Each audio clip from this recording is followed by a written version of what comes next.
It's definitely been a couple of weeks, and you probably thought I disappeared on you. Well, I did. We had some devastations over at the house. Well, let me just tell you about them.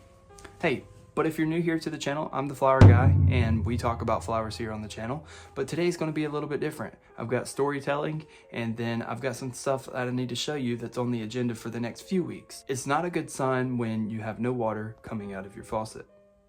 At least I don't think that's normal. Instead of telling you everything that happened in between, well, what we come out to find out in conclusion is that down in the spring box hundreds of feet away down in the valley, it had bursted. And by that, I mean all over the ground. That was a 3-day process, thawing out pipes in the middle of the night to try to keep them from bursting inside of our house. After we had got all of that fixed, 3 days later, you would think that everything's okay. Pressure comes back up, everything's good, start turning water on. Nope. I was the only one home, but luckily I was home. The O-ring had exploded above the hot water tank. And you know what that means? It looked like the fountain of youth all over the bathroom floor, and that wasn't a good thing to go with. I had to get that cleaned up. And also trying to transport water to being used in the house doesn't really make for a good couple of days. That was another 3 days. So now we're sitting at 6 days with no water, frustration. I have been to places in the world where you have to carry water in for miles, and I felt so blessed just having water in my house, having to complain about it really. Some viewers, you would know exactly what I'm talking about. You've probably had worse stories. Shoot them down below. We want to feel the pain together. Okay, besides the point with the water, guess what happens? It's very cold in the house because it's poorly built, not much insulation. I'm about to run out of wood. I start fretting when it gets close, but as it gets colder, I have to shove more and more and more wood inside of that insert of the fireplace. I frown upon having an insert inside of a fireplace. I would rather have an old-fashioned traditional wood stove somewhere in the house, but nope. All of our heat, about 80% goes out the top of the chimney, and about 20% we actually get to consume. So 2 reasons, cold house and no water. I'm sure you could probably share that frustration with me. Let's transition into present time here. So right now behind me, I'm working on a free Facebook group. If you guys haven't seen it in the community tabs, I'd suggest you go down to the description below and pick that up because it is free and it's creating a better network, being able to scale your business and just going over things that not all of the other farming pages are actually talking about. I would like to go in detail and be a more valued page to people. So it's called Profitable Flower Farmers and it's a Facebook group. I know not all people have Facebook and we're working through that. And hopefully in the near future, we will have something for those viewers. So to clarify, on this Facebook group, it's not so much that you even have to have a business or you have to have some sort of selling part in it. Really, it's just for the hobbyist, it's for the person who has the addiction in flower farming, and it is for the person who wants to have a business or scale their business up.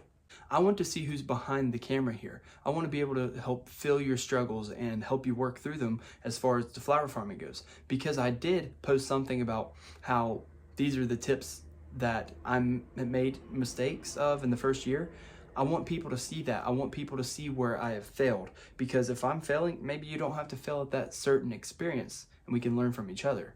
The link is in the description for that and don't miss it.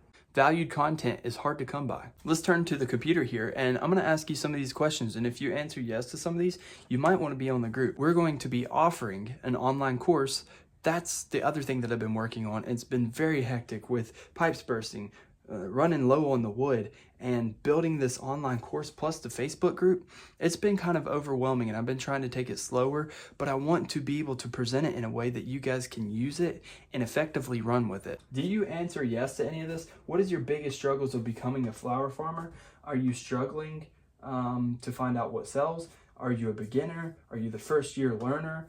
Pricing and spacing, the time and the figuration of how much do you even charge? Outweighing what people want to pay to make the profit and how to sell to have more space. Just making the right crop plan. Now, all of this, I'm actually taking the data. So you guys know I'm taking the data from what you guys are giving me and I'm using it to the ability to make sure that I am answering your questions correctly. Answer this for me below. As I'm reading this, what goals are you trying to reach right now? What goals are you trying to reach? Well, people are talking about their sales. They're also turning how they can live on and not to kill the plants. to have fun learning in the first year, expanding the flower farm, growing the business, first year farming, the money, making a better profit, making enough money. Look, people are all saying the same exact thing. They want to make more, they want to have more time, they want to have more freedom. And if you can learn from my mistakes, that's where we're at. And I know I keep repeating myself, but it's very important that I can get this data and be able to use it to our benefit. From all of my teacher friends on here, let me ask you this question. The best teacher is the one who's learning. Is that learning the people? Is it learning the product? Or is it just learning all in general and not being closed-minded? That's where we're at right now. This online course that I'm building is not going to be outrageous. It needs to be for the person who can't necessarily pay that $1,000 or $500. It's going to be hitting all price points where if you bought that couple of packs of seeds, you just literally bought the class. Self-paced, highly individualized, creating a competition-free environment, rolling out with a business and a business plan, and getting those customers. That is what we need to work together on. $1.7 billion globally, annually, that there is going to be flower sales in. Why can't you get in on that? Because I think in the next 7 years, it's supposed to be to almost $47 billion yearly that are going on in cut flower industry.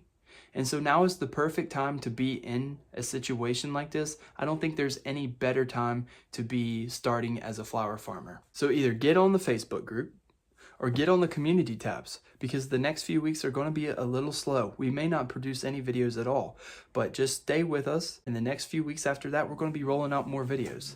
I really appreciate you guys watching. I appreciate the views that you're giving. And for all the new subscribers, thank you very much for coming from all the other channels that had recommended us.